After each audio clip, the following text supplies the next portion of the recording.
Just also a little bit more specifically, do you have any sense that the administration has addressed or is prepared to address the question of the U.S. arming of the Kurdish YPG?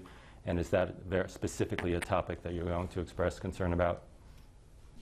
O zaten şu anda bölgesel sorunların içinde tabii. That is part of the regional issues that I mentioned. It's going to be part of those.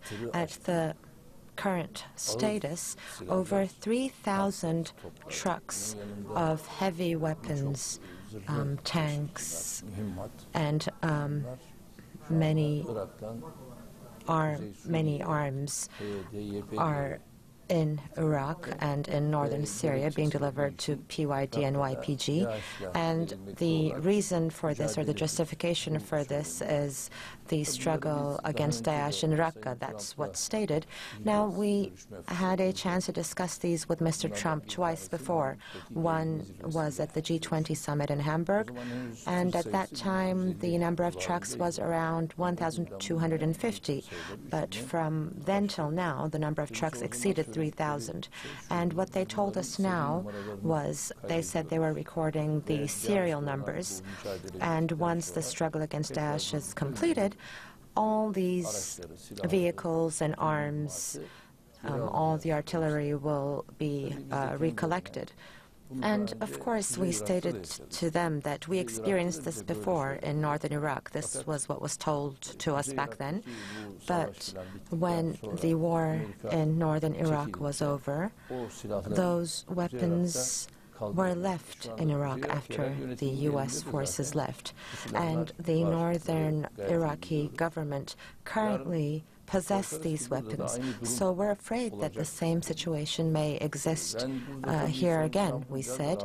And I had noticed that Mr. Trump was a little discomforted by this, and we had a phone call afterwards as well, and we will be talking about this today as well. But there has been 3,000 trucks, and we have a 911-kilometer border with Syria, and there is PYD and YPG trying to create a terror corridor along that border, and these are the side groups of PKK, and this will always create a threat for us.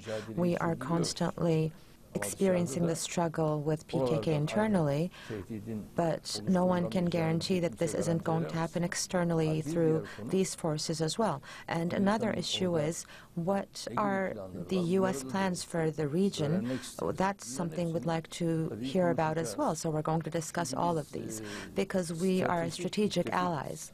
I mean, we are together in the NATO, and we are in solidarity and unity, and two countries who need to be in solidarity and unity shouldn't go into any sort of structures that may create suspicion, that would create discomfort in us as well. Just one follow-up on the Trump visit, and then we'll move on to other things. When we were speaking in this room exactly a year ago, you expressed a lot of concern that the U.S. did not seem to be taking sufficiently seriously the Turkish demands for the extradition of Gulen. It's an entire year has passed. Have you seen any positive movement from your perspective on that topic? Yani bu tespit, sizin tespitinizi Evaluation of yours is definitely correct, both during the Obama administration and now.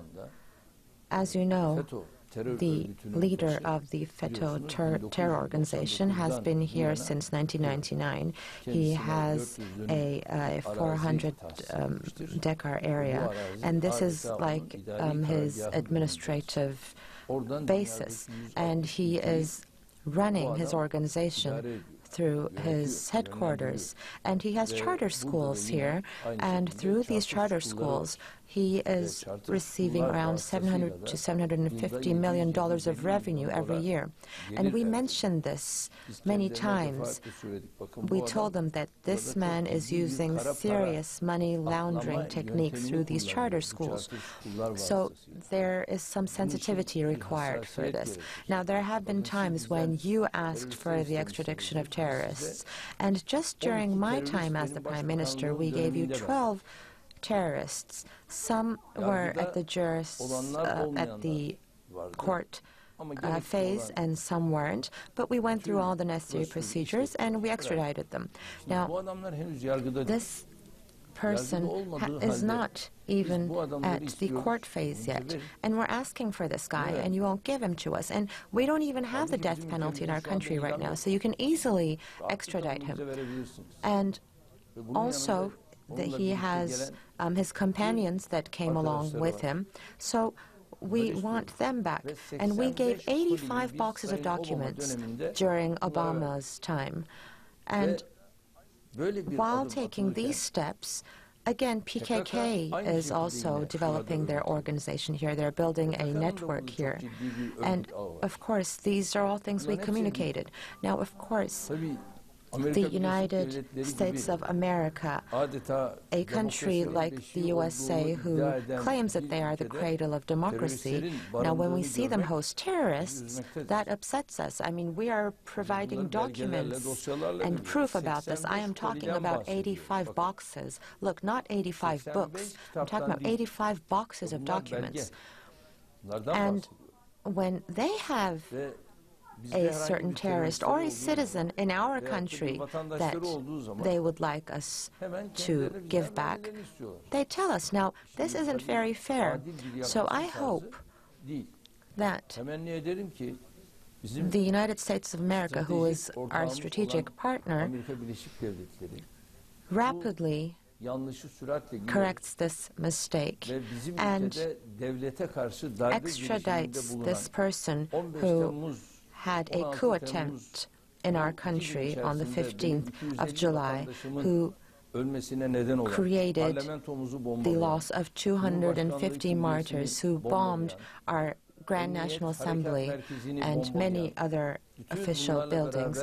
And together with all of this, the Bosphorus Bridge, which is now the Martyrs Bridge, was bombed on that night. And there are some steps need to be taken against these people. This isn't an ordinary situation. I have 290 people injured on that night. And if the USA doesn't see these realities, who will? And now in Syria, as you know, the USA is taking YPG and PYD along their side and displaying a struggle against Daesh. Now, I made a proposal. I said, let's do this together. I said, we can give brigades, 2 brigades of military personnel, and you can just support us in the airstrikes.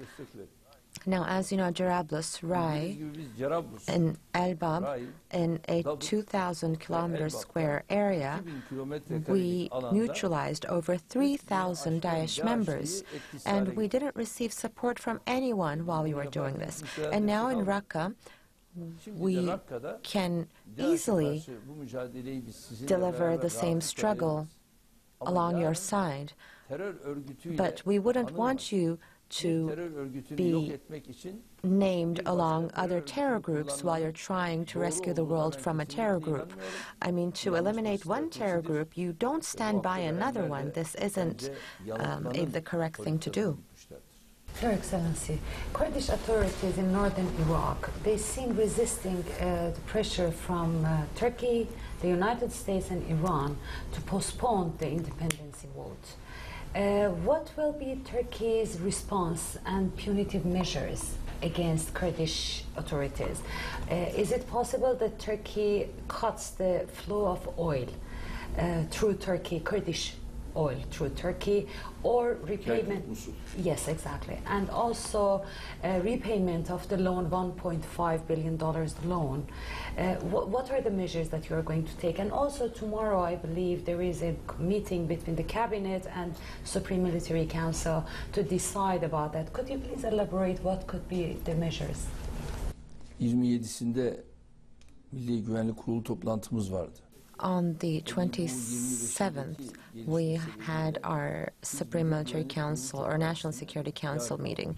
But with the developments around the 25th of September, we moved this meeting to tomorrow. So tomorrow we will have our National Security Council meeting, and then we will have our cabinet meeting right afterwards.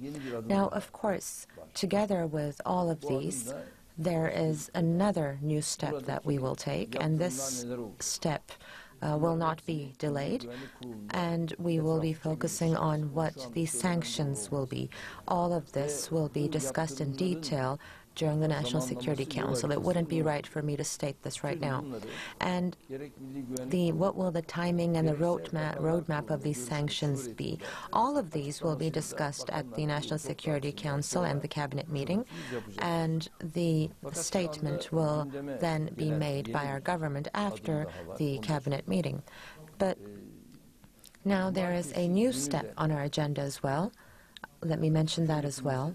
On Saturday, our government will be discussing the decision to send military forces abroad. So this will be brought to the agenda of the parliament. So the parliament will be called for an extraordinary assembly, and we will be publishing the decision to send military forces abroad. And once that is done, of course, this process will be developing in a very different direction. Now, all of these, of course, as our Prime Minister discussed this with the Prime Minister of Iraq, I also discuss this with the President of Iran here and in Astana. But until now, we were always very compassionate towards the northern Iraqi government. We were very friendly towards them.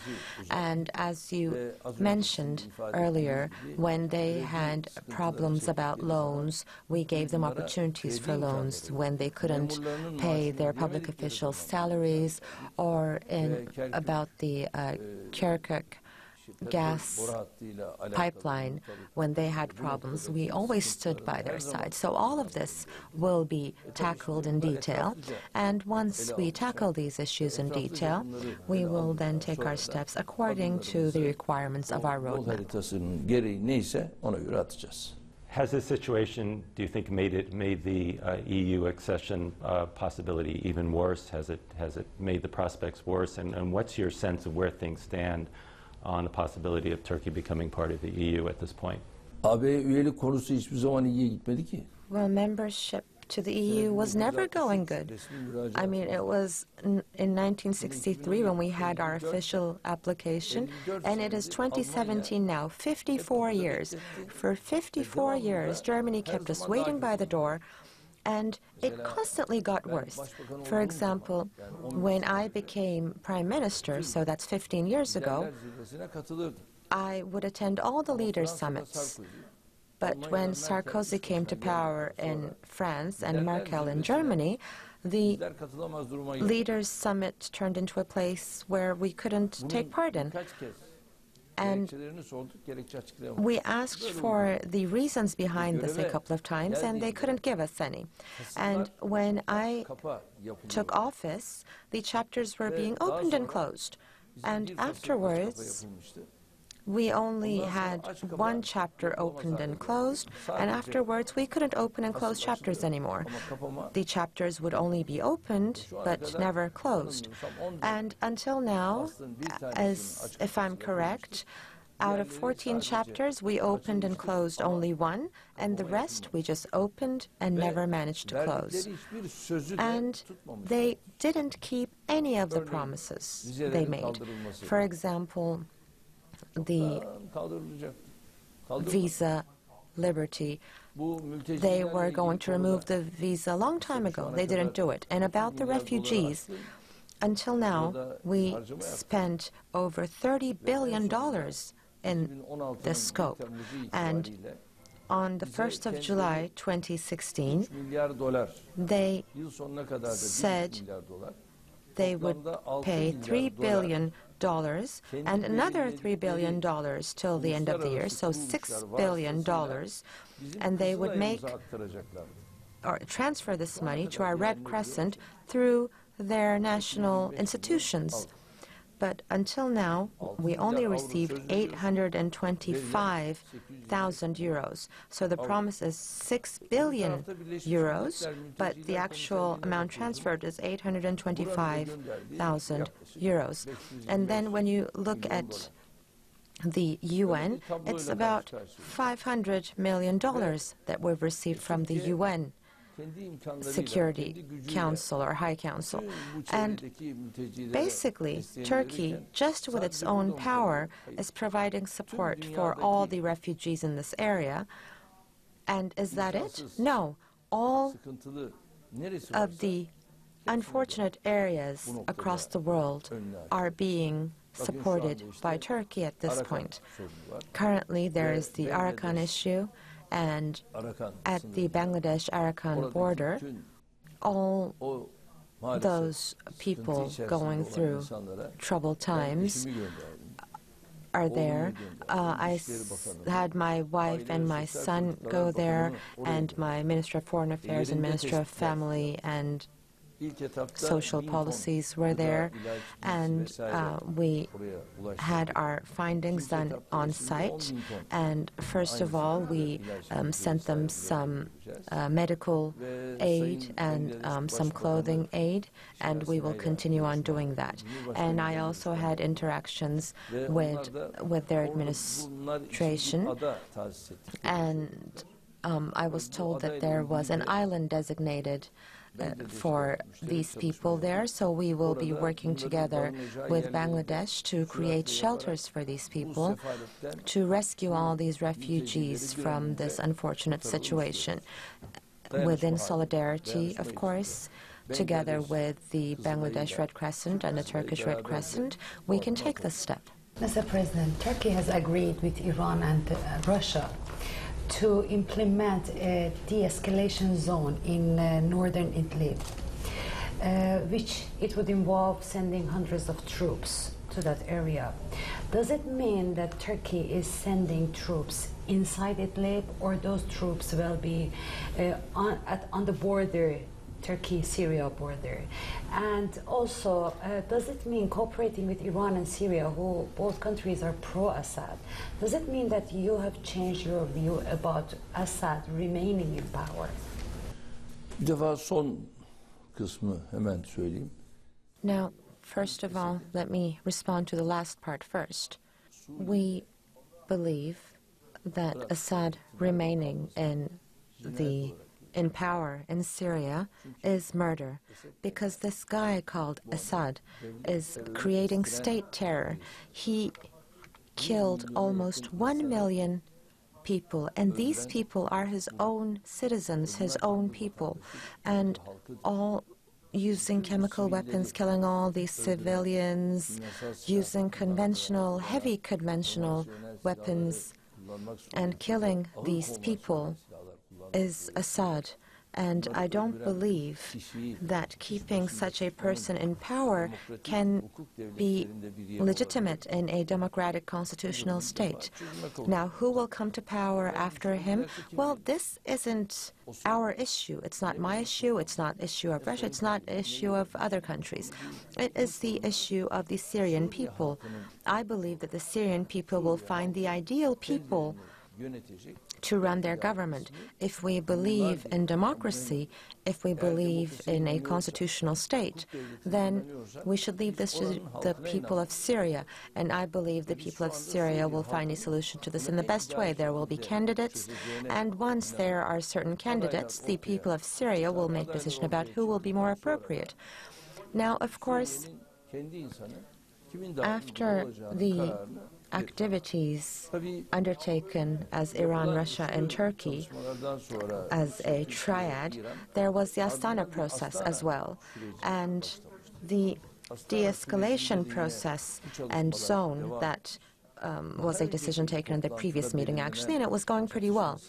But in the last week, there was a hospital at the very center that was attacked, and that created concern among us. And also hearing that the schools opened as of Monday, is good news for us. Now, when we look at the non-conflict zone in Idlib, there are the security measures of Russia outside the border, and internally Turkey has security measures. And through these double security measures, we are taking steps to overcome the problems in the area. Now, of course, the solidarity between Russia and Turkey is continuing currently, and on Monday I will have a meeting with Mr. Putin, and we will have lunch with him in Ankara afterwards, and we will be talking about all of these issues in detail. Of course, in Syria, we don't have an easy task facing us.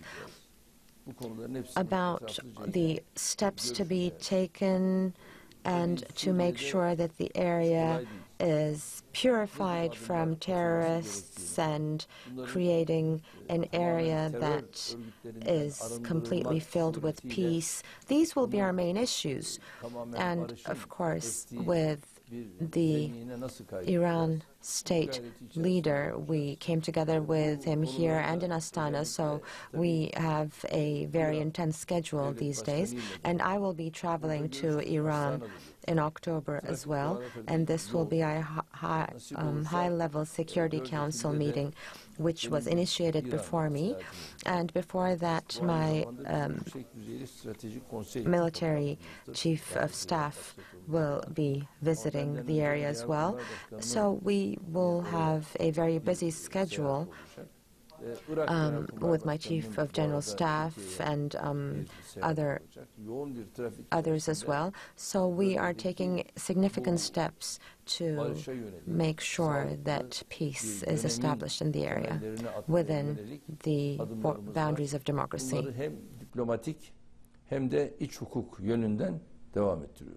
You talked about the visit by Iranian officials and top military officials to Turkey recently.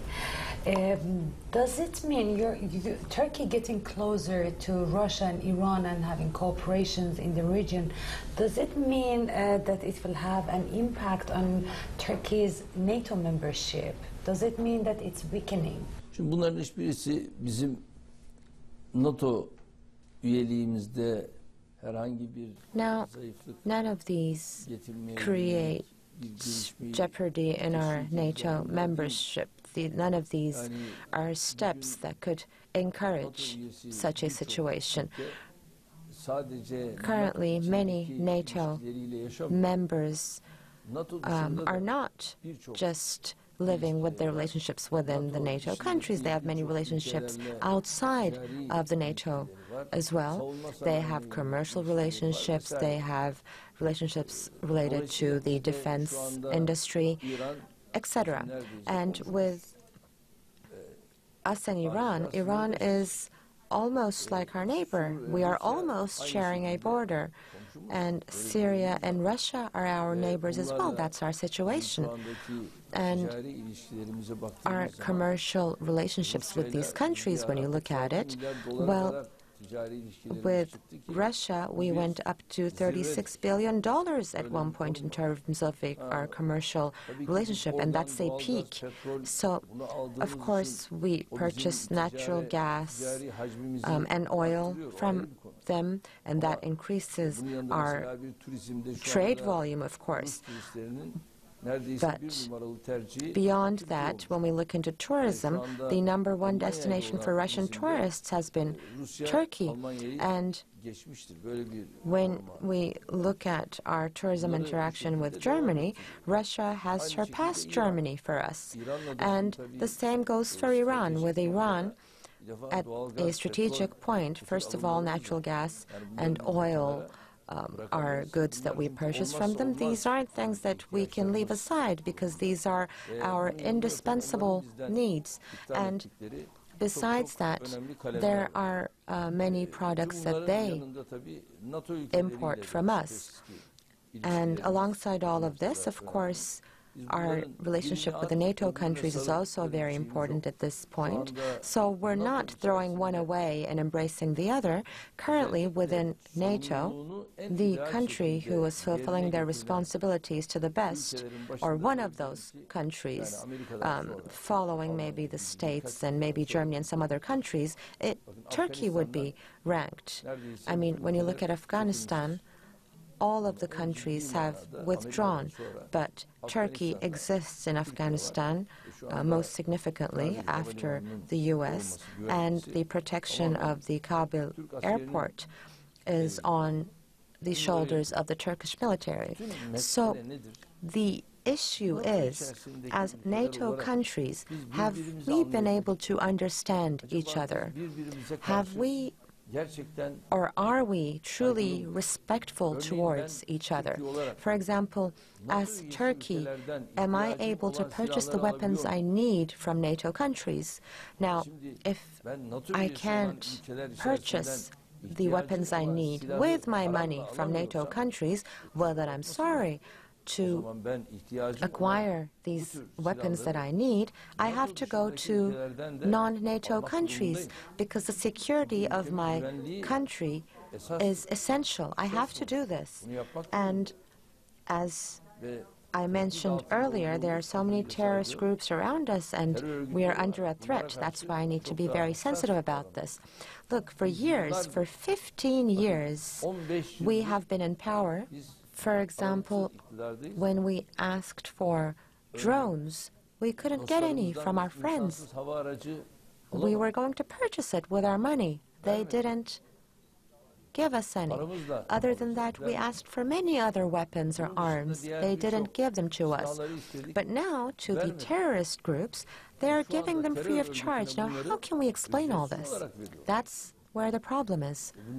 For example, right now with France, Italy, we have certain agreements at this point, and these are strengthening as we move forward. So we are going to increase our friends and decrease our enemies. Dediğim gibi biz dostları artıracağız, düşmanı azaltacağız.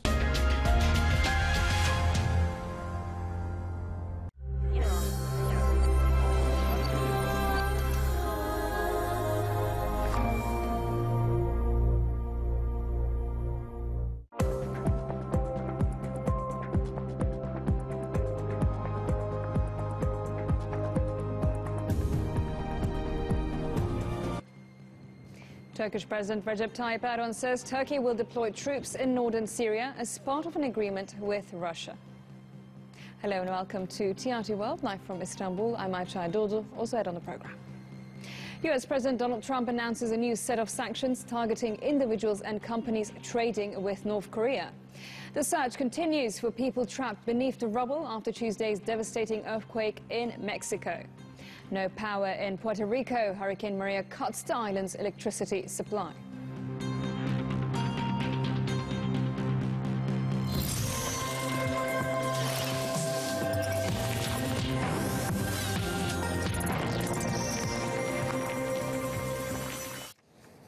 Turkish President Recep Tayyip Erdogan says Turkey will deploy troops in northern Syria as part of an agreement with Russia.